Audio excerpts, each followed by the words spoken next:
만약 여러분의 인생 가운데에서 가장 행복한 순간을 묻는다면 어떤 기억을 떠올리시겠습니까?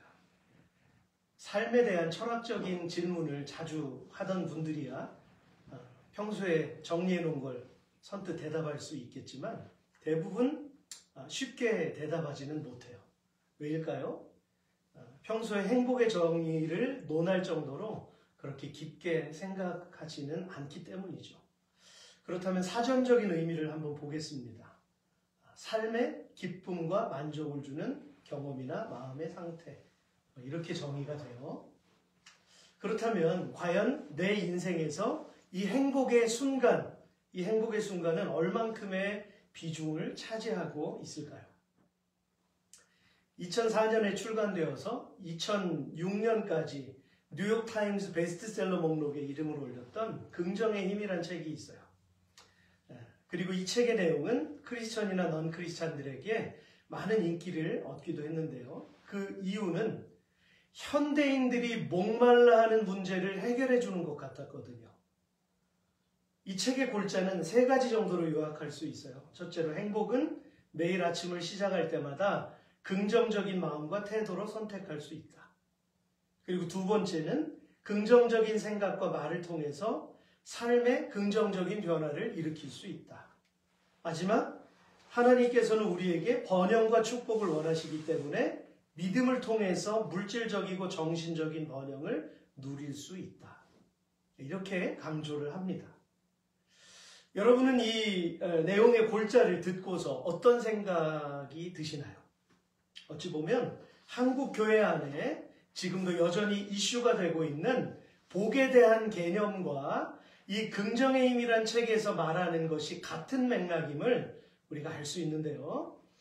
굳이 복이라는 표현을 쓰지 않고도 사람들은 교회 다니면 삶의 형편이 더 나아지거나 행복해져야 한다는 생각을 가지고 있다는 거예요. 그러면 예수님께서는 이 행복에 대해서 어떻게 말씀하실까요? 오늘 저와 여러분이 그것을 이해하기 위해서는요, 오늘 너무나 잘 아는 것 같으면서도 또 심오한 뜻이 담겨져 있는 이 복음의 말씀이 예수님의 걸어가신 삶을 설명하고 있다는 것을 우린 염두에 두어야 합니다.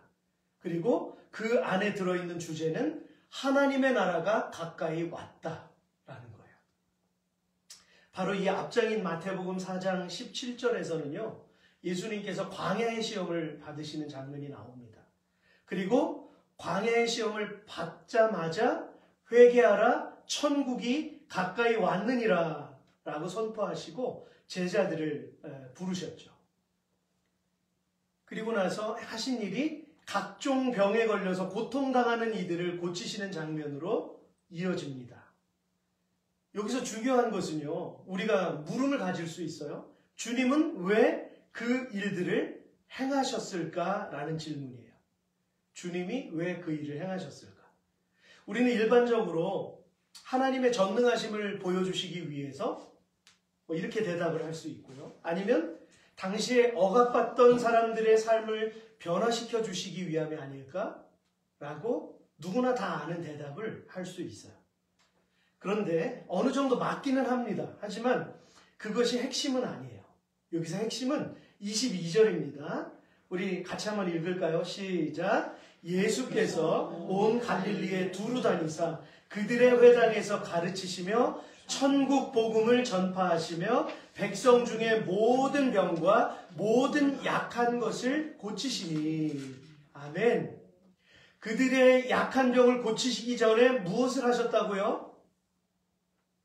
천국 복음을 전파하시며, 즉 하나님의 나라를 선포하셨다는 거예요. 이것은 곧 예수님의 등장으로 말미암아 하나님의 나라가 그들 가까이에 왔다라고 하는 공식적인 사인이기도 합니다. 무엇이 그것을 증명하고 있나요? 세상과 하나님의 나라가 다른 특징 한 가지가 있죠. 그걸 찾으면 됩니다. 그것은 요한계시록 21장 4절에 나와 있어요. 모든 눈물을 그 눈에서 닦아주시니 다시는 사망이 없고 애통하는 것이나 곡하는 것이나 아픈 것이 다시 있지 아니하리니 처음 것들이 다 지나갔음이로라. 아멘. 이 말씀을 통해서 보면 완성된 하나님의 나라에는 무엇이 없었죠? 아픔과 고통과 슬픔이 없었습니다. 마찬가지로 예수님께서 천국 복음을 전파하신 후에도 각종 질병에 노출되었던 이들을 어떻게 해요? 치료해 주셨어요. 그러니까 이건 하나님의 나라가 임했을 때 일어나는 상징적인 하나님의 그 거룩하심과 능력을 보여주시는 것이죠. 그 관점이 우리에게 맞춰지는 것이 아니라 하나님의 나라에 맞춰져 있다라고 하는 것입니다. 즉 예수님께서 그들 가운데 임하심은 하늘나라가 임한 것이고요. 온갖 질병을 고쳐주시고 귀신을 내어 쫓으심으로 말미암아 그의 거룩하심, 하나님 나라의 거룩하심을 보여주시는 것입니다. 그리고 주님을 따르던 그 상징적인 천국 백성을 데리고 어디로 가십니까? 산 위로 올라가셨고요. 그곳에서 가르쳐 주신 것은 하나님 나라 안에서 살아가는 천국 백성들의 상태였습니다. 그 나라 안에서 누리며 살아가는 사람들의 모습을 지금 보여주시는 거죠. 그걸 확인시켜 주시는 것입니다. 그러므로 우린 예수님 앞에 앉아있던 사람들을 이해하는 것이 너무나 중요합니다. 어떻게 보면 그들은요, 감당하기 힘들었던 율법의 의무, 당시의 율법을 누가 가장 잘 지켰을까요? 뭐 두말할 나위가 없죠. 바리새인이나 사두개인 대제사장들, 회당 안에서 종교적인 삶을 살았던 사람들이 그걸 가장 잘 지켰겠죠. 왜냐하면 본인들이 율법을 더 많이 확장시켰고 더 많이 만들어 놓았으니까요. 이 안에 있는 속사람이 어찌됐건 겉에 있는 허례허식을 보여야만 했습니다. 그래서 율법을 지키기에 너무 많이 노력을 했죠. 안정된 사람들이었기 때문에 능히 그렇게 할 수 있죠. 그러나 지금 예수님 앞에 앉아있던 사람들은요, 그 사람들이 율법을 과연 잘 지킬 수 있었을까요? 10의 1을 행하며 10의 2조를 행하며 어려운 이들을 도와주며 내 거리에 서서 손을 들고 기도하는 그런 일들을 이 사람들이 할 수 있었을까요? 이 사람들은 그런 걸 볼 때마다 그걸 흠모하고 나는 죄인이라는 이 죄책감 때문에 그 사람들은 참 마음 하루하루가 분명히 힘들었을 거예요. 그런데 예수님의 말씀은 시원하게 그들을 만져주셨습니다. 그러니 그들이 예수님을 따라서 산 위로 막 지금 올라간 것이죠. 예수님은 그들을 찬찬히 둘러보십니다. 여러분, 그렇게 위축되어 있던 상태에서 하나님 나라를 바라본다는 것은 꿈도 꿀 수 없었을 거예요. 하지만 예수님께서는 그들 모두를 하나님의 나라로 초대하시면서 그 절망스러운 자들에게 하나님 나라의 문을 열어놓으셨습니다. 열어놓으셨어요. 우리 일반적으로 예수님의 팔복을 떠올릴 때 우리가 경험할 수 있는 8가지나 되는 이 굉장한 축복의 열매에 초점을 맞춰요. 어떻게 하면 그 열매를 취할 수 있을까? 근데 이 오늘 본문이 과연 열매에 초점이 맞춰져 있을까요? 그리고 그것을 위해서 어떻게 해야 할지를 고민합니다. 그러나 여러분, 앞서 말씀드렸듯이 팔복의 말씀은 믿음의 열매에 관한 이야기가 아니라 하나님 나라에 속한 백성들이 어떤 사람들인지, 네가 지난 일주일을 살면서 지금 너무나 고되고 사람들 때문에 상처받고 너무나 힘들지. 그러나 잘 견뎠어. 너 그 순간마다 나에게 기도했잖니? 견뎠잖니? 이렇게 예수님께서 말씀을 하십니다. 그 정체성을 지금 다시 한번 일으켜 세워주시는 거예요. 먼저 예수님은 앞에 앉아서 말씀을 듣고 있던 사람들의 상태를 보셨는데요. 그들 한 사람 한 사람이 하나님 나라 안에서 어떤 존재들인지를, 얼마나 귀하고 복된 존재들인지를 깨닫게 해주시는 놀라운 광경인 것이죠. 즉 세상의 눈에 비춰진 연약한 믿음의 모습이 바리새인들이 볼 때는 얼마나 우스웠겠어요. 저런 믿음 없는 것들, 이러지 않았겠습니까? 그런데 예수님은 그들의 마음을 헤아리시고 하나님 나라의 관점에서 너희들이 지금 어떻게 살아가고 있는지, 너희들이 어떤 존재인지를 내가 말해주겠다라고 예수님께서 지금 선포하시는 겁니다. 그럼 먼저 3절부터 볼까요? 심령이 가난한 자는 복이 있나니 천국이 누구의 것이라고요? 그들의 것이며. 심령이 가난하다는 것은 무슨 뜻일까요? 헬라어 원문의 의미로 보면 영으로 가난한 자들은 행복하니 참으로 하늘 왕국이 그들의 것이다 라는 의미입니다. 지금 예수님께서는 앞에 앉아있는 사람들의 모습 속에서 하나님 말씀에 대한 목마름을 보셨는데요. 여기서 우리는 두 예배자의 모습을 떠올릴 수 있습니다. 한 사람은 언니 마르다, 그리고 또 한 사람은 동생 마리아였어요. 언니는 예수님께 맛있는 음식을 대접하려고 분주합니다. 하지만 마리아는 예수님의 말씀이 더 듣고 싶어서 주님 앞에 지금 그림으로 보듯이 이렇게 턱을 괴고 앉아 있었을 거예요. 이때 마르다는 마리아가 자신을 도와주었으면 하는 이 심정으로 지금 속에 막 그냥 화가 부글부글 끓고 있습니다. 지금 좋은 일을 하면서 예수님을 영접하면서도 마음에는 안 좋은 감정을 가지고 지금 예배를 준비하고 있는 거죠. 그래서 예수님께 하소연했지만 오히려 이렇게 말씀하셨어요. 같이 읽어볼까요? 시작. 마르다야, 마르다야, 내가 많은 일로 염려하고 근심하나 몇 가지만 하든지 혹은 한 가지만이라도 족하니라. 마리아는 이 좋은 편을 택하였으니 빼앗기지 아니하리라. 아멘. 이것은 우리의 생각과는 다른 차원의 말씀인데요. 비록 어려운 현실 가운데 살고 있다 할지라도 주님의 말씀을 갈망하며 살아가는 사람에게는 그 상황이 이미 하나님 나라 안에 있다는 거예요. 사람들이 볼 때는, 사람들의 기준으로 잣대로 볼 때는 저기서 조금 어긋났으니까 저건 예배자답지 못한 삶, 이렇게 평가한다 할지라도 주님이 보실 때 어떻게 바라보시라는 거예요. 주님은 마음을 보시잖아요. 그러므로 본문 4절도 같은 맥락에서 이해할 수 있는데요. 애통하는 자는 복이 있나니 그들이 위로를 받을 것이며, 애통은 우리가 겪고 있는 온갖 종류의 슬픔으로 해석할 수 있고요. 그럼에도 불구하고, 그 슬픔을 겪고 있음에도 불구하고 예수 안에서 하나님 나라를 바라보고 그 안에 들어가서 사는 법을 배우면서 그들은 위로를 받고 눈물이 웃음으로 바뀌게 되죠. 예수님 앞에 앉아있는 그 천국 백성들이 바로 그러한 사람들이라는 걸 예수님께서 지금 일깨워 주시는 거예요. 여러분, 이 말씀을 읽어가면서 느끼시겠지만 지금 8가지의 타입 안에 들어가는 사람들은 모두 어떤 사람들이에요? 약한 자들이에요. 약한 자들. 그러면 온유한 자는 어떤 사람일까요? 온유한 자는 복이 있나니 그들이 땅을 기업으로 받을 것이며.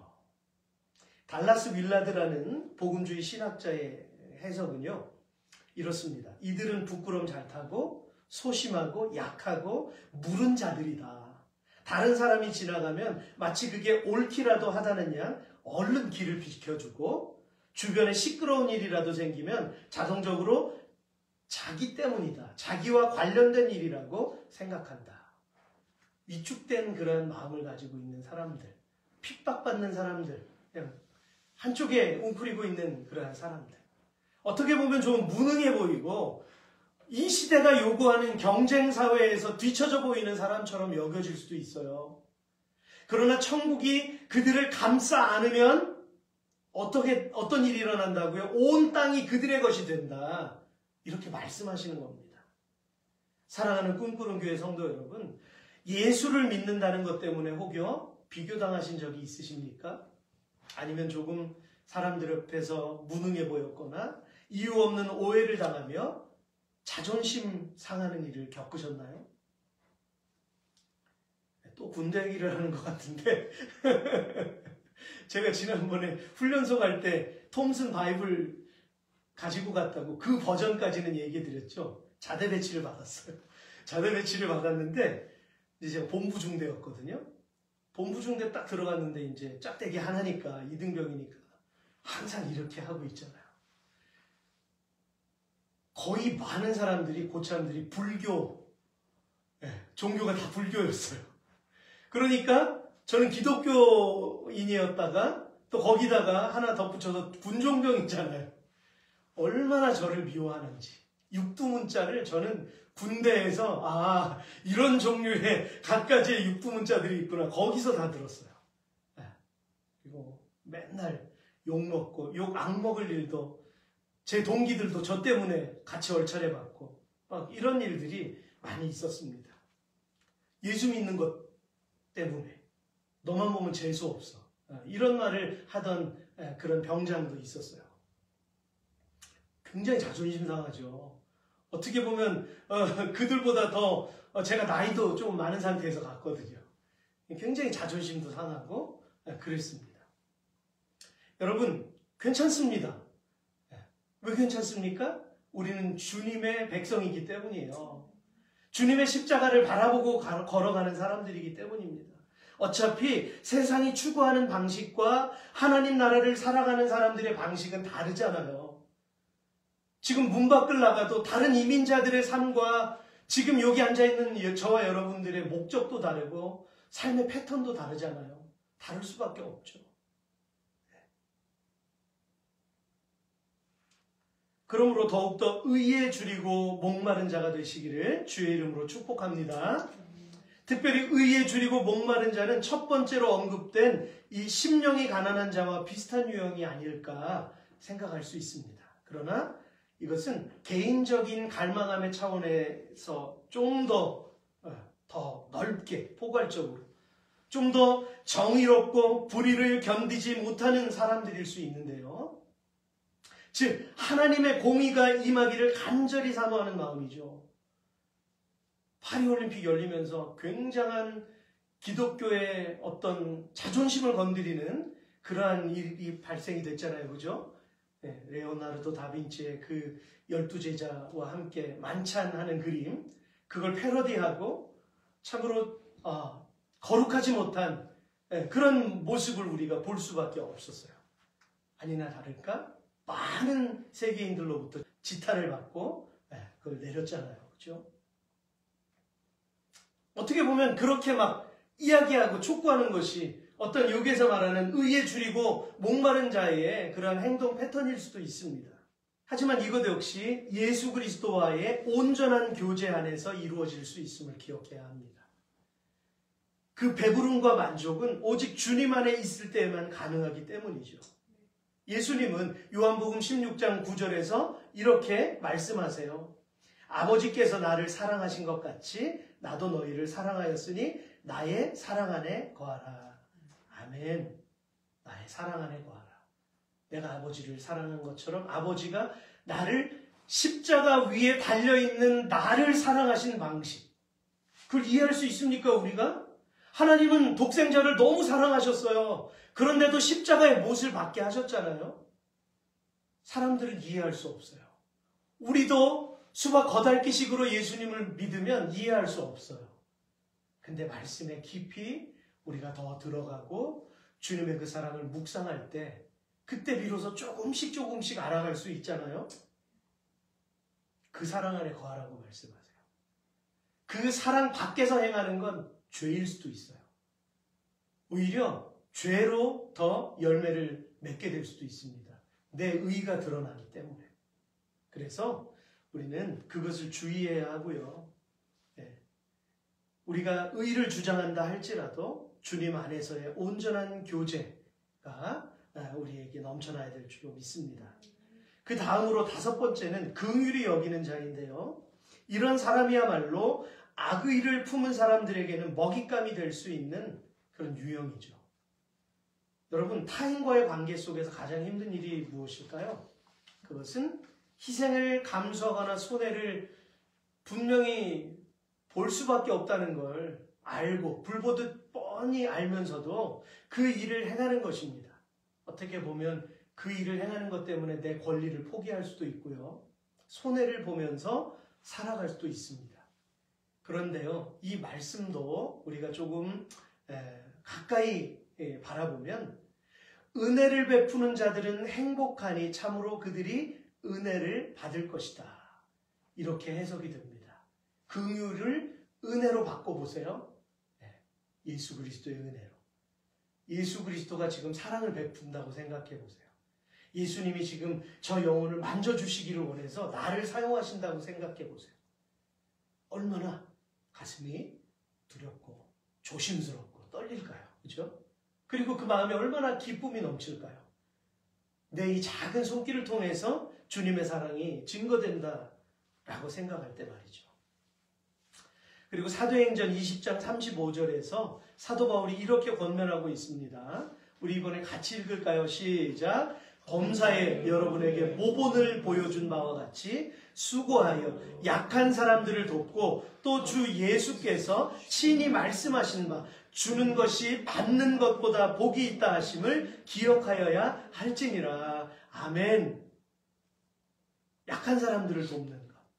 주는 것이 내가 대가를 바라는 것보다 생색을 내고 내가 주는 것만큼 받지 못할 때 속이 상하고 야속하고 세상적인 그런 기준으로 보면 막 그렇잖아요. 그러나 아무 바램 없이 우리가 주님의 사랑으로 나누어 줄 때 그것이 복되다고 말씀하세요. 오늘날 우리에게는 아픔을 함께 끌어안고 공감하는 능력이 너무 메말라 버렸어요. 저도 얼마나 메마른지 몰라요. 이 메마른 가운데 이 세상에서 살아갈 때 한국에선 기도원이 있잖아요. 그러니까 조금 지치고 피곤하면 기도원 좀 올라갔다 와야 되겠다. 한 3일 올라갔다 오고 그곳에서 좀 집중해서 하나님 앞에 기도할 수 있는 그런 환경들이 있잖아요. 근데 우리가 이런 이 매일매일 막 극복해야 하고 견뎌내야만 하는 이런 이민의 이러한 상황 속에서 우리가 살아갈 때 메말라가는 걸 느낄 때가 참 많아요. 저는 참 저희들이 이렇게 준비하면서 기도하는 이 과정이 너무 감사합니다. 막 그렇게 할 수 있어요. 나랑 친한 사람들 막 모아가지고, 그죠? 막 으쌰으쌰 해가지고 막 나눠주고 같이 먹고 막 이러면서 막 이렇게 교회를 세워갈 수도 있어요. 근데 그렇게 할 수 있지만 이렇게 선택한 거잖아요. 그죠? 하나님께서 한 걸음 한 걸음 하나님의 방법으로 인도해 주시도록 기대하며 기다리며 선택하는 겁니다. 우리가 지금 렌탈 교회를 막 위해서 기도하잖아요. 대답이 이렇게 없는데 다른 데 찾자. 그리고 막 갈 수도 있어요, 사실은.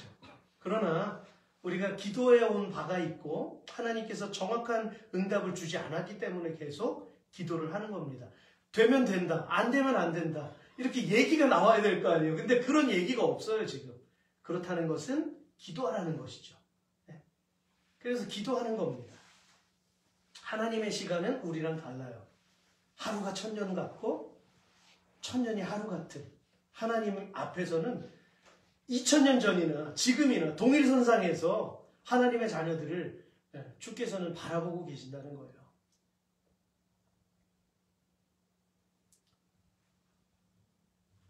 여섯 번째로, 마음이 청결한 자는 복이 있나니 그들이 하나님을 볼 것이며. 제가 서두에 예수님 앞에 앉아있던 사람들은 그동안 감당하기 힘들었던 율법의 의무와 종교제도에 위축되어 있었다고 제가 설명했습니다. 여러분, 우리가 본받으려고 하는 믿음은 완벽주의를 이루려고 하는 종교가 아닙니다. 여러분, 제가 이걸 분명히 강조하지만 지금 21세기 지금의 교회가 어떻습니까? 지금 현대교회가 너무 멋있어요. 성전도 너무 멋있고 악기팀, 찬양팀, 세션들 너무 근사하잖아요. 그렇죠? 헌신하는 자들, 그리고 무엇을 하나 어떤 행사를 이루려고 하면 기획하고 이것을 위해서 체계적으로 막 이렇게 준비하고 여기서 조금 좀 불편한 것 같으면 이번 행사는 실패했다. 이번 행사는 조금 뭔가 부족하다. 이렇게 이야기할 수 있습니다. 근데 이러한 것들이 하나님 나라, 하나님 교회의 관점에서 바라보면 이 완벽주의가 예수님이 그걸 바라보시면서 그럼 조금 부족한 사람들은 너희들은 더 노력해야 돼. 알았어? 이렇게 주님이 이야기하실까요? 그건 아니라고 생각이 됩니다. 단언컨대. 여러분, 그러므로 저도 그래요. 이때까지 저도 계속 젊은 시절부터 계속 주일을 감당하면서 지금까지 왔지만 조금씩 다듬어진다라고 생각하는 부분이 그거더라고요. 저도 완벽한 걸 좋아했고, 저도 뭔가 좀 이렇게 좀 사람들 보기에 그럴듯한 것도 좋아했고, 하지만 이렇게 시간이 지나면 지날수록 하나님이 과연 중심을 보시면서 이 모습을 기뻐하실까에 더 관심이 가는 것을 볼 수 있었습니다. 여러분, 하나님이 오늘 꿈꾸는 교회를 세워가시면서 무엇을 원하실지 우리가 늘 묵상해야 할 줄로 믿습니다. 어떤 모습이 기뻐하시는 모습일까? 바리새인들은 예수님에게서 허물을 찾으려고 얼마나 노력했는지 모릅니다. 심지어는 예수님께서 세리들과 식사하시는 모습을 보고 뭐라고 얘기하죠? 먹기를 탐하고 포도주를 즐기는 사람이다. 세리와 죄인들의 친구다. 얼마나 모욕적인 말입니까, 이게? 지금 하나님의 독생자를 향해서 죄인의 친구로다. 먹기를 탐하는 욕심쟁이다. 이렇게 비아냥거리는 거예요. 그러나 사무엘상 16장 7절에서 나 여호와는 이렇게 말씀하시면서 사무엘에게 내가 보는 것은 사람과 같지 아니하니 사람은 외모를 보거니와 나 여호와는 중심을 보느니라. 이렇게 말씀하셨어요. 그리고 7번째와 8번째로 화평하게 하는 자와 의를 위하여 박해받는 자가 있습니다. 제가 얼마 전에 미국 뉴스를 보니까요. 가정집에서 도움을 요청한 어떤 흑인 여인이 있었는데 경찰이 가서는 도와달라고 부른 그 당사자를 권총을 꺼내가지고 쏴서 죽였어요. 그 자리에서. 저는 그 경찰들의 모습을 보면서 아니 팔도 아니고 다리도 쏠 수 있는데 왜 그렇게 죽여야만 했을까? 도움을 요청한 사람을 죽이는 경찰이라면 누가 도움을 요청할 수 있을까? 이 세상이 지금 어떻게 돌아가는 거지? 물론 그 경찰은 징계를 받았어요. 눈앞에서 범죄를 저지르는 그런 일들이 벌어지는데도 경찰들이 방관하는 나라도 있고요.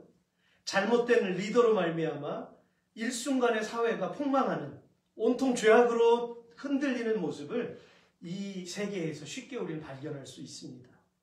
이처럼 세상에는 점점 의의가, 공의가 사라지는 듯한 모습을 보게 되는데요. 그럼에도 불구하고 지금도 여전히 하나님은 하나님의 자녀들 속에서 화평하게 하는 자와 의를 위하여 박해를 받는 자가 있도록 그들을 붙들어 주시고 주님께서 함께 하신다라고 하는 것입니다. 지금도 여전히 박해받고 있고요.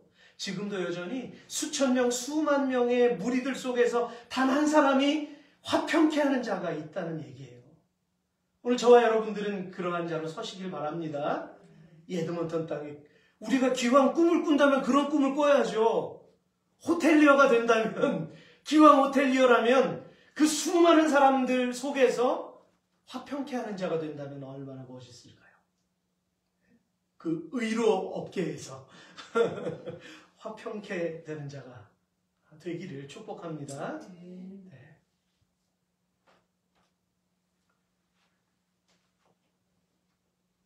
이들이 천국의 소유가 되면 어떻게 불린다고요? 하나님의 아들이다. 인정을 받는다는 얘기입니다. 그것만으로도 복된 삶을 누리기에 충분하다고 지금 말씀하시는 거예요. 다시 한번 정리하겠습니다. 팔복은요.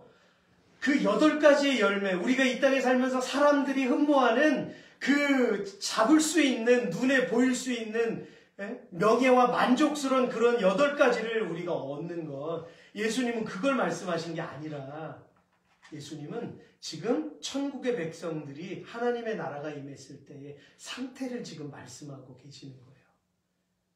한 발 나가면 저 사람들의 모습과 지금 하나님 나라 안에 속한 너희들의 모습이 이렇게 다르다라고 하는 것을 주님 말씀하시는 것입니다. 말씀을 마무리하겠습니다. 창세기 12장 1절과 2절을 보시면 하나님께서 아브라함을 미지의 땅으로 보내시면서 이렇게 말씀하셨어요. 내가 너로 큰 민족을 이루고 내게 복을 주어 내 이름을 창대하게 하리니 너는 복이 될지라. 무엇이 복이 된다고요? 내가 복이 될지라. 아브라함이 물질을 구했던가요? 아니요. 가는 데마다 물질은 자석처럼 그냥 필요에 따라서 따라 붙었어요. 하나님은 아브라함 자체에 내가 복이 되라 이렇게 말씀하셨어요. 화평케 하는 자가 되라 이 말씀이죠. 이것을 히브리어 원어로 다시 한번 보면 내가 너를 큰 나라로 만들고 내게 복주어 내 이름을 크게 하리니 무엇이 복이 됩니까? 내 이름이 복이 될 것이라. 할렐루야. 내 이름이 복이 될 것이라. 하나님이 우리에게 주신 이름, 하나님의 아들이라 일컬음을 받는 그 이름, 복이 된다는 것입니다. 사랑하는 성도 여러분, 하나님의 나라가 우리에게 임하였습니다. 아멘. 하나님은요, 우리가 가진 것이나 이룰 것을 복이라고 하지 않으시고요, 그의 나라를 꿈꾸는 바로 우리가 복이라고 말씀하십니다. 우리가 첫 번째 찬양했잖아요. 주님의 나라와 뜻이 나의 삶 속에 임합니다. 찬양하리 만군의 주, 영원히 통치하시래. 이 찬양 일주일 동안 부르시길 바랍니다. 네? 잘 와닿지 않아도, 이 가사가, 멜로디가 쉽게 외워지지 않아도 계속 들으세요. 들으시면서 요즘 찬양 가운데서도 이렇게 이 말씀의 가사를 의미하는 그러한 곡들이 있어요. 저는 이 찬양을 부를 때마다 막 가슴이 막 복받쳐 오르더라고요. 하나님, 그래. 하나님의 나라가 이 땅에 드문터네. 그래, 하나님의 나라가 우리 꿈꾸는 교회 위에 하나님 지금 우리를 지켜보고 계시지. 감사합니다. 그것이 하나님의 나라요. 우리가 하나님의 말씀을 경청하는 삶이 하나님의 나라인 줄로 믿습니다. 우리 함께 기도하시겠습니다.